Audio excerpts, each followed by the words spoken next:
Welcome to माँ Saraswati classes.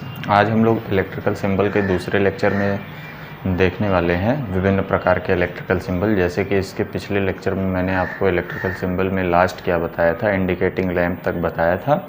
आइए अब उसके बाद हम लोग देखते हैं। अब हम लोग क्या देखने वाले हैं, नेक्स्ट हमारा जो इलेक्ट्रिकल सिंबल है वो हमारा है लैंप ऑन वॉल, या फिर इसी को ब्रैकेट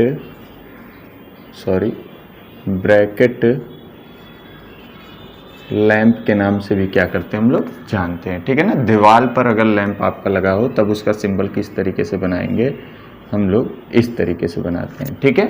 फिर नेक्स्ट हमारा कौन सा है, चेन लैंप है। ठीक है। चेन लैंप के सिंबल को जो है कुछ इस तरीके से हम क्या करते हैं, रिप्रेजेंट करते हैं। फिर नेक्स्ट हमारा रॉड लैंप है। रॉड लैंप को जो है हम कुछ इस तरीके से दर्शाते हैं। ठीक है, कोई दिक्कत है नहीं है ना।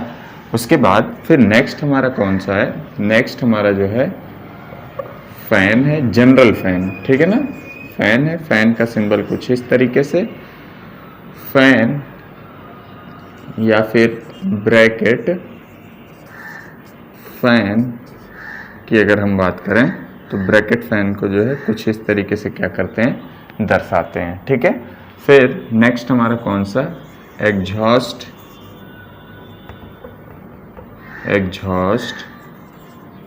फैन। ठीक है ना। अगर एग्जॉस्ट फैन की बात करें उसके इलेक्ट्रिकल सिंबल के बारे में, तो एक सर्कल बनाइए, सर्कल के अंदर एक फैन को क्या कर दीजिए, रिप्रेजेंट कर दीजिए। तो ये मेरा क्या हो जाएगा, एग्जॉस्ट फैन हो जाएगा। फिर नेक्स्ट हमारा कौन सा है, नेक्स्ट हमारा जो है फैन की स्पीड को कम ज़्यादा करने के लिए हम किसका इस्तेमाल करते हैं, फैन रेगुलेटर। अगर फैन रेगुलेटर की बात करें तो उसका सिंबल जो है कुछ इस तरीके से आपको देखने के लिए मिलेगा। ठीक है। फिर उसके बाद अर्थिंग। अगर मैं अर्थिंग या ग्राउंडिंग की बात करूं तो उसका सिंबल कुछ इस तरीके से आपको रिप्रेजेंट करना है। अच्छा, इसके बाद फिर हमारा क्या है, बेल।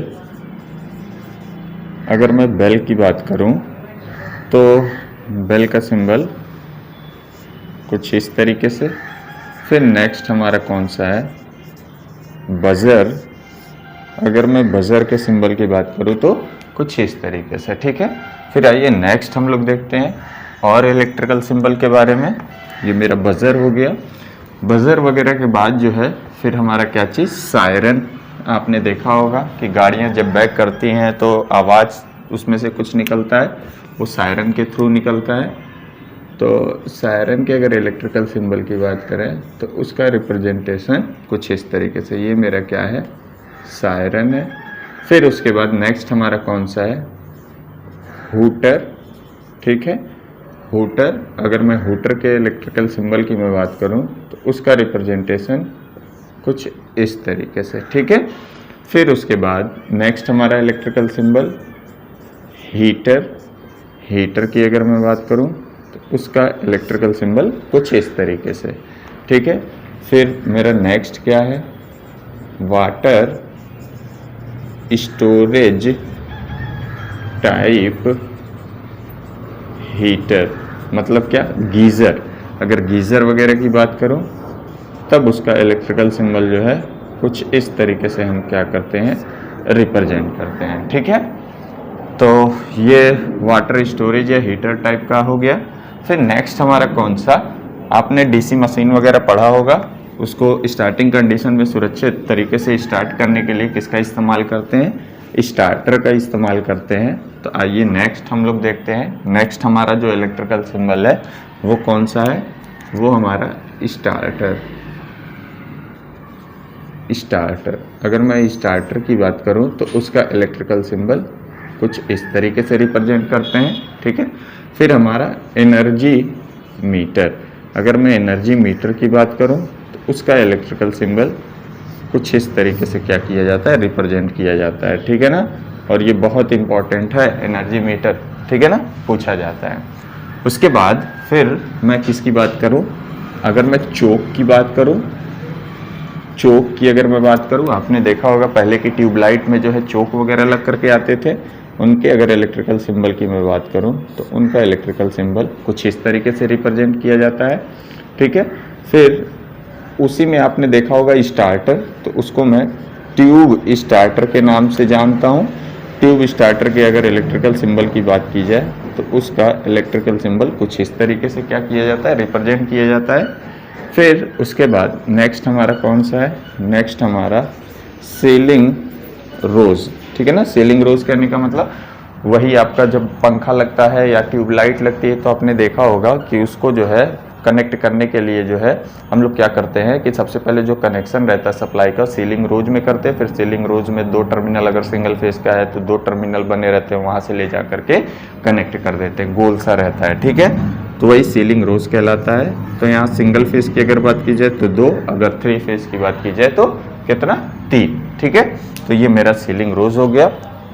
उसके बाद फिर अगर मैं नेक्स्ट की बात करूं, अगर नेक्स्ट इलेक्ट्रिकल सिंबल की बात करूं तो मेरा, अगर मैं इमरजेंसी लैंप की बात करूं, उसका इलेक्ट्रिकल सिंबल इमरजेंसी लैंप, अगर मैं इमरजेंसी लैंप की बात करूं तो उसका इलेक्ट्रिकल सिंबल कुछ इस तरीके से हम लोग क्या करते हैं, ये सारा का सारा डार्क रहेगा, रिप्रेजेंट करते हैं। ठीक है, फिर उसके बाद मेरा और कौन सा है, फिर मेरा अगर मैं जनरल केबल की बात करूं कि उसका इलेक्ट्रिकल सिंबल कैसे बनता है, तो जनरल केबल का एक सीधी रेखा के द्वारा आप क्या कर सकते हो, रिप्रेजेंट कर सकते हो। ठीक है ना, उसके बाद फिर आपका फ्लेक्सिबल केबल की अगर मैं बात करूं कि इसका इलेक्ट्रिकल सिंबल कैसे बनता है, कुछ इस तरीके से आप रिप्रेजेंट कर सकते हो। ठीक है ना, फिर अगर मैं बात करूं कि भाई अगर मुझको सिंगल वायर रिप्रेजेंट करना हो तो केवल एक रेखा से, अगर डबल वायर रिप्रेजेंट करना हो, ठीक है ना, तो सिंगल लाइन डायग्राम में तो हम ऐसे करके यहाँ 2 लिख देंगे और मल्टी वाले में कुछ 2 लाइन खींच देंगे, वही मेरा क्या हो जाएगा, डबल वायर। इसी प्रकार से ट्रिपल वायर, इसी प्रकार से जितने भी वायर हों आपके, क्योंकि एक अगर कंड्यूट पाइप है तो 6-7 वायर हो सकते हैं ना, तो अगर सिंगल लाइन में रिप्रेजेंटेशन करना हो तो कुछ इस तरीके से केवल ऐसे एक रेखा खींच करके जितना तार हो उसकी नंबरिंग कर दीजिए। ठीक है ना, तो वो सिंगल लाइन। अगर मल्टी लाइन में दिखाना है तब आपको क्या करना पड़ेगा, जितने तार रहेंगे उतनी ही रेखाएं आपको क्या करनी पड़ेंगी, बनानी पड़ेंगी। क्लियर है, आइए फिर नेक्स्ट हम लोग देखते हैं। नेक्स्ट अगर इलेक्ट्रिकल सिंबल की बात की जाए तो नेक्स्ट हमारा इलेक्ट्रिकल सिंबल कौन सा हो सकता है, नेक्स्ट अब ट्रांसफार्मर की बात की जाए, अगर मैं किसका single phase two winding transformer की अगर मैं बात करूं तो उसका इलेक्ट्रिकल सिंबल कुछ इस तरीके से हम क्या करते हैं, रिप्रेजेंट करते हैं। ठीक है ना, अब सिंगल फेज है तो इधर से इनपुट और आउटपुट दोनों तरफ 2-2 तार ही दिखेंगे। फिर उसके बाद अगर मैं 3 phase transformer two winding transformer की अगर मैं बात करूं तो ये कैसा दिखेगा, आपको कुछ इस तरीके से आपको सिंबल बनाने पड़ेंगे। इनपुट में भी 3 तार, आउटपुट में भी 3 तार, और आपका 3 फेज का है तो स्टार डेल्टा डेल्टा स्टार, जो भी अगर आपसे स्पेशली कह दिया कि star delta 3 phase two winding transformer को रिप्रेजेंट कीजिए तो इस तरीके से, अगर स्टार डेल्टा कह के बतावे कि कनेक्शन किस तरीके की कनेक्शन में करना है तो आप स्टार और डेल्टा इस तरीके से करिएगा। ठीक है ना, अगर कुछ नहीं कहता है तो डेल्टा डेल्टा स्टार डेल्टा कुछ भी कर दीजिएगा। क्लियर है, उसके बाद अगर 3 वाइंडिंग ट्रांसफार्मर बोलता तो एक वाइंडिंग और यहीं पर दिखा देते हैं। क्लियर है, और यही टर्शियरी वाइंडिंग कहलाती है। बातें समझ में आ गई होंगी। क्लियर, उसके बाद फिर मेरा कौन सा है, मेरा सिंगल फेज अगर ऑटो ट्रांसफार्मर की बात की जाए, सिंगल फेज ऑटो ट्रांसफार्मर की अगर बात करेगा तो उसका इलेक्ट्रिकल सिंबल कुछ इस तरीके से हम क्या सिंगल फेज ऑटो ट्रांसफार्मर की अगर बात की जाए तो उसका इलेक्ट्रिकल सिंबल कुछ इस तरीके से, कितने तार, 2 तार इनपुट 2 तार आउटपुट। ठीक है ना, प्राइमरी सेकेंडरी जिसको बोलते हो। ठीक, उसके बाद अगर बात ये करता है कि 3 फेज ऑटो ट्रांसफार्मर, तो कुछ नहीं करना है, केवल और केवल यहाँ पर अगर 3 फेज बोल देगा तो 3 तार रिप्रेजेंट कर देना है। क्लियर है? अच्छा, उसके बाद फिर हमारा नेक्स्ट कौन सा है? नेक्स्ट हमारा जो है रोटेटिंग मशीन के बारे में हम देखने वाले हैं। रोटेटिंग मशीन में सबसे पहले क्या चीज़ कि हम देखेंगे डीसी मशीन। कौन सी देखेंगे? डीसी मशीन देखेंगे। डीसी मशीन में भी जो है हम क्या देखने वाले हैं? हम लोग डीसी जनरेटर देखने वाले हैं। अगर डीसी जनरेटर की बात की जाए और कुछ ना बोले वो, तो सिर्फ और सिर्फ आपको क्या लिखना है? यहाँ पर जी लिखना है और डीसी का सिंबल एक सिंगल रेखा की सहायता से रिप्रेजेंट करते हैं, तो यहाँ पर ये डीसी जनरेटर हो जाएगा। उसी तरीके से फिर मेरा क्या चीज़ कि डीसी अगर मोटर की बात की जाए तो डीसी मोटर में क्या चीज़ कि केवल और केवल आपको यम लिखना है और डीसी का क्या करना है? सिंबल बना देना है। ये डीसी मोटर हो जाएगा। क्लियर है? कोई दिक्कत है? फिर उसके बाद अगर मैकेनिकल कपलिंग की बात की जाए, मैकेनिकल कपलिंग की अगर बात की जाए तो उसका सिंबल आपको कुछ इस तरीके से आप रिप्रेजेंट कर सकते हो, या फिर आप कुछ इस तरीके से भी क्या कर सकते हो? रिप्रेजेंट कर सकते हो। आपके ऊपर है, किसी भी तरीके से रिप्रेजेंट कर सकते हो। ठीक है ना? रिप्रेजेंटेशन है केवल। ठीक है ना? तो ये हो गया। उसके बाद अब देखो डीसी मशीन में जनरेटर हो, मोटर हो, कुछ भी हो, तो उसमें आपको जो हो सकता हो कह दे कि सीरीज मोटर को क्या करिए? रिप्रेजेंट करिए। तो जैसे आपको समझाया गया था ना कि सीरीज वाला अगर बनाना है तो किस तरीके से बनाया जाता था, इस तरीके से। ठीक है ना? कुछ इस तरीके से फील्ड वाइंडिंग को सीरीज में कनेक्ट करके दिखा दो। यही इसका क्या होता है?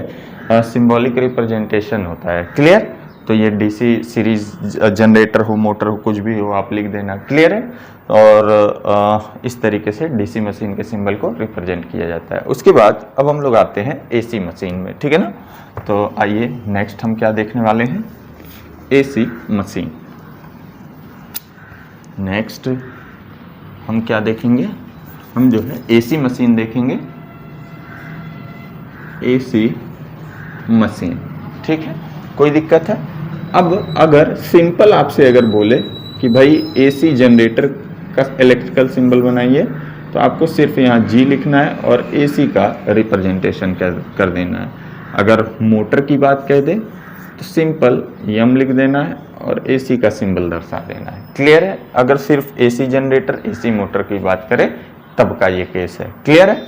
अब देखो उसके बाद अब एसी मशीन में भी बहुत सारी मशीनें होती हैं, जैसे इंडक्शन मोटर होता है। ठीक है ना? सिंक्रोनस जनरेटर, सिंक्रोनस मोटर होता है। तो आओ उसको भी देख लेते हैं। अगर बात करें सिंक्रोनस जनरेटर की, ठीक है ना, और सिंगल फेज की, क्योंकि एसी सप्लाई में सिंगल फेज, 3 फेज, दो तरीके की सप्लाइयाँ हम यूज़ करते हैं, तो उन्हीं को हम देख करके चलेंगे। तो सिंगल फेज अगर सिंक्रोनस जनरेटर की अगर बात करें तो हम किस तरीके से बनाएंगे? हम जो है केवल और केवल क्या करेंगे? एक गोल सा बनाएंगे। अब यहाँ पर हम क्या लिख देंगे? सिंक्रोनस जनरेटर लिख देंगे। ठीक है ना? और एसी का सिंबल बना देंगे। और सिंबल को बनाने के बाद यहाँ पर इसकी फील्ड वाइंडिंग होती है, फील्ड वाइंडिंग को हम क्या कर देंगे? रिप्रेजेंट कर देंगे। और यही मेरे पास क्या हो जाएगा? यही मेरे पास जो है सिंगल फेज सिंक्रोनस जनरेटर। ठीक है ना? अगर सिंक्रोनस मोटर की बात करेगा तो हम SG की जगह हम क्या लिख देंगे? सिर्फ और सिर्फ सिंपल SM लिख देंगे। बाकी सिंबल वगैरह सब कुछ वही का वही रहेगा। ठीक है ना? इसमें इसको जो है एक्साइटिंग कॉइल के नाम से जाना जाता है। वो सब आपको नहीं देखना है, आपको केवल इनके रिप्रेजेंटेशन को केवल और केवल क्या करना है? देखना है। ठीक है ना? तो ये मेरे पास सिंक्रोनस जनरेटर या मोटर की बात करें तो इस तरीके से। क्लियर है? Single phase. अगर ये 3 फेज की बात करता है, अगर ये किसकी बात करता है? अब देखो अगर सिंगल फेज का है तो कितने तार निकलेंगे? 2 ही तार तो निकलेंगे, तो मैं यहाँ 2 तार को भी रिप्रेजेंट कर सकता हूँ। अगर 3 फेज की बात कर देता कि 3 फेज के सिंक्रोनस मोटर को दर्शाइए, तो कितने तार निकालने पड़ेंगे? 3 तार निकालने पड़ेंगे। जनरेटर बोले, मोटर बोले, तो वो हम लिख सकते हैं कि SG या SM। ठीक है? कोई दिक्कत है? नहीं है ना? तो इस तरीके से जो है यहाँ पर हम सिंक्रोनस जनरेटर वगैरह को क्या करते हैं, या मोटर वगैरह को रिप्रेजेंट करते हैं। ठीक है? उसके बाद फिर अब हम क्या करने वाले हैं? अब हम क्या देखने वाले हैं? इंडक्शन मोटर देखने वाले हैं। ठीक है ना? अब इंडक्शन मोटर में एक सिंगल फेज का भी हो सकता है, एक 3 फेज का भी हो सकता है। ठीक है? तो आइए अब हम क्या करेंगे? इंडक्शन मोटर देखेंगे। ठीक है ना? क्या देखेंगे? इंडक्शन मोटर का रिप्रेजेंटेशन देखेंगे। Sorry, induction motor, induction motor, ठीक है। अब देखो यहाँ अगर इंडक्शन मोटर की बात की जाए तो सबसे पहले हम जो है किसका देखने वाले हैं, हम जो है सिंगल फेस का देखने वाले हैं, उसके बाद 3 फेस का देखेंगे। अब यहाँ पर अगर सिंगल फेस की बात की जाए, अब देखो यहाँ पर ये जो मोटर होते हैं इनका जो रोटर होता है, रोटर का मतलब क्या है, घूमने वाला पार्ट, घूमने वाला जो पार्ट होता है वो रोटर कहलाता है। और इसके रोटर का कंस्ट्रक्शन गिलहरी के पिंजड़े जैसा होता है, इस वजह से इसको जो है स्क्वायरल केज टाइप के इंडक्शन मोटर के नाम से भी हम क्या करते हैं, जानते हैं, ठीक है। तो उसी को देख करके चलेंगे। तो सबसे पहले single phase squirrel cage type क्या चीज, इंडक्शन मोटर, ठीक है। तो आइए बनाते हैं।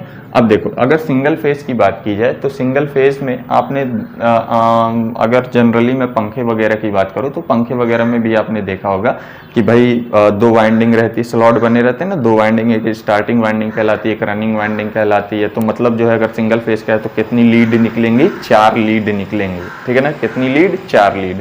तो हम किस तरीके से दर्शाएंगे, हम जो है ऐसा गोल सा बनाएंगे, गोले के अंदर एक और गोला बना देंगे, ठीक है ना।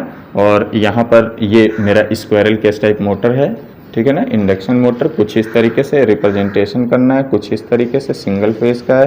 तो सिंगल फेज हम क्या करने वाले हैं, यहाँ पर ऐसे लिखने वाले हैं, ठीक है। कोई दिक्कत है नहीं है ना। अब लीड निकालना है तो कितनी लीड निकलेंगी, 4 लीड निकलेंगी। तो मैंने क्या किया, 2 लीड इधर दिखा दिया, 2 लीड को इधर रिप्रेजेंट कर दिया। क्लियर है। तो ये मेरे पास जो है single phase squirrel cage type का क्या है, इंडक्शन मोटर है। तो इस तरीके से रिप्रेजेंटेशन करते हैं, ठीक है। उसके बाद फिर मेरा क्या आता है, फिर मेरा जो है 3 फेज का। तो अगर मैं 3 फेज की बात करूं तो ये सिंगल फेज की बात हो गई। अब मुझे क्या करना है, 3 फेज के बारे में देखना है। अगर मैं 3 फेज इंडक्शन मोटर के रिप्रेजेंटेशन को देखूं, 3 फेज इंडक्शन मोटर, ठीक है। अगर मैं 3 फेज इंडक्शन मोटर के रिप्रेजेंटेशन को देखूं तो देखो इसमें कई केस हो सकते हैं। केसेस क्या हो सकते हैं कि भाई एक तो क्योंकि 3 फेज में जो है आपका न्यूट्रल भी निकलता है, तो अगर न्यूट्रल की रिक्वायरमेंट है तो न्यूट्रल अगर बोल रहा है कि विथ न्यूट्रल, तब तो न्यूट्रल दिखाओगे। अगर विदाउट न्यूट्रल बोलेगा तो बगैर न्यूट्रल का आपको क्या करना पड़ेगा, दिखाना पड़ेगा। तो किस तरीके से रिप्रेजेंट करेंगे, कुछ इस तरीके से हम रिप्रेजेंट करेंगे, ठीक है ना। अब इसके वाइंडिंग, 3 फेज की वाइंडिंग का कनेक्शन या स्टार में हो सकता है, डेल्टा में हो सकता है, वो जैसा बोले वैसा आपको करना है, ठीक है। तो मैं मान ले रहा हूँ कि स्टार कनेक्शन है, ठीक है ना, और कितना है, 3 फेज का है और इंडक्शन मोटर है। क्लियर है। अब सबसे पहले मैं विदाउट न्यूट्रल क्या देखने वाला हूँ, विदाउट न्यूट्रल, विदाउट न्यूट्रल, ठीक है ना। तो अगर विदाउट न्यूट्रल की बात की जाए तो कितने तार आपको दिखेंगे, यहाँ आपको जो है बाहर 3 तार दिखेंगे। क्लियर है, कोई दिक्कत है, R, Y, B, ठीक है ना, उन्हीं से तो सप्लाई को कनेक्ट करोगे। क्लियर। और अगर विथ न्यूट्रल की बात कर देता तब कितने तार हम दिखाते हैं, तब हम 4 तार दिखाते हैं। किसी कोई दिक्कत तो नहीं है। अब देखो, अब यहाँ पर अगर 3 फेज की वाइंडिंग है, आपके पास 3 कॉइल होंगी ना, आपके पास कितनी कॉइल होंगी, 3 कॉइल होंगी। और अगर ऐसा बोल दे कि भाई करना क्या है कि आपको जो है यहाँ पर ये जो रिप्रेजेंटेशन करना है वो आपका जो है प्रत्येक कॉइल की लीड को क्या करना है, बाहर निकालना है। तो अगर बाहर निकालना पड़ता प्रत्येक कॉइल की लीड को, तब उसका रिप्रेजेंटेशन किस तरीके से बनता। तो हम क्या करते, कितनी लीड निकलती भाई, एक कॉइल की 2-2 लीड निकलती कि नहीं निकलती, तो 6 लीड हो जाती। अगर विथ न्यूट्रल कहता तो 7 लीड निकालना पड़ता। तो सबसे पहले विदाउट न्यूट्रल की अगर हम बात करें तो कितनी लीड निकलेंगी, 6 लीड निकलेंगी। तो 3 इधर से निकाल लिया, 3 इधर से मैंने क्या कर दिया है, निकाल दिया है। अगर मैं विथ न्यूट्रल की मैं बात करता तो ऊपर 4 दिखा देता, नीचे कितना दिखाता, 3 दिखाता। तो इस तरीके से हम क्या करते हैं, रिप्रेजेंटेशन करते हैं। क्लियर है ना। तो वो जैसा पूछेगा आपको उस तरीके का यहाँ पर रिप्रेजेंटेशन करना पड़ेगा। अब आइए, अब हम लोग क्या देखने वाले हैं, अब हम लोग देखने वाले हैं नेक्स्ट इलेक्ट्रिकल सिंबल। अगर मैं नेक्स्ट इलेक्ट्रिकल सिंबल की बात करूं तो उसके बाद मुझे क्या देखना है, मुझको जो है नेक्स्ट मेरा कौन सा है, नेक्स्ट मेरा टर्मिनल पॉइंट, टर्मिनल और क्या चीज़, पॉइंट। अगर टर्मिनल पॉइंट की बात की जाए तो एक गोले से क्या करना है, रिप्रेजेंट कर देना है, ठीक है ना। फिर दूसरा मेरा नेक्स्ट और कौन सा हो सकता है, नेक्स्ट मेरा मान लो कि मेरे पास कितने कंडक्टर हैं, 2 कंडक्टर हैं और वो दोनों कंडक्टर एक दूसरे को क्या कर रहे हैं कि क्रॉस कर रहे हैं, ठीक है ना। जॉइंट के साथ वो क्या कर रहे हैं, क्रॉस कर रहे हैं, ठीक है ना। कंडक्टर यानी कि नेक्स्ट मेरा क्या हो जाएगा, कंडक्टर या वायर क्रॉसिंग विथ ज्वाइंट। अगर मैं विथ ज्वाइंट की बात करूं तो ये कंडक्टर ये कंडक्टर ये, ठीक है ना। तो इस तरीके से मैं रिप्रेजेंट कर दूंगा तो ये मेरा क्या हो जाएगा, ये मेरा जो है कंडक्टर क्रॉसिंग विद ज्वाइंट हो जाएगा। क्लियर है। फिर नेक्स्ट मेरा, अगर मेरा विदाउट ज्वाइंट होता, क्या होता कि बिना ज्वाइंट के, विदाउट, अगर मैं ज्वाइंट की बात करता तब किस तरीके से, एक कंडक्टर ये, तब इस तरीके से, ठीक है ना। ये भाई दो कंडक्टर हैं, ये एक दूसरे को जो है मतलब क्रॉस तो कर रहे हैं लेकिन जुड़े नहीं हैं आपस में, ठीक है ना। तो इस तरीके से हम क्या करते हैं, रिप्रेजेंटेशन वगैरह संपन्न करते हैं। क्लियर है, इतनी बातें समझ में आ रही हैं, किसी कोई दिक्कत तो नहीं है। तो ये आपके क्या थे, डिफरेंट टाइप के इलेक्ट्रिकल सिंबल थे। तो आज आपके जो है पूरे के पूरे जितने भी इलेक्ट्रिकल सिंबल आपके एग्जाम में पूछने योग्य थे वो सारे के सारे मैंने आपको क्या कर दिए, इस लेक्चर में कवर कर दिए। आई होप आपको समझ में आया होगा। तो यानी कि आज आपका जो है ये इलेक्ट्रिकल सिंबल का जो चैप्टर था वो चैप्टर आपका कंप्लीट हो चुका, और 5 नंबर के इलेक्ट्रिकल सिंबल से क्वेश्चंस हर साल क्या होते हैं, पूछे जाते हैं, ठीक है। तो आप अच्छे से पढ़िए। अब नेक्स्ट हम लोग कौन सा लेसन पढ़ने वाले हैं, नेक्स्ट हम लोग जो है वायरिंग डायग्राम के बारे में क्या करने वाले हैं, स्टडी करने वाले हैं, ठीक है ना। तो आई होप आपको समझ में आया होगा। जैसे कोई भी दिक्कत हो नीचे डिस्क्रिप्शन बॉक्स में नंबर दिया हुआ है, उस नंबर पर आप संपर्क करके मुझसे संपर्क कर सकते हैं, ठीक है। तो थैंक यू वेरी मच।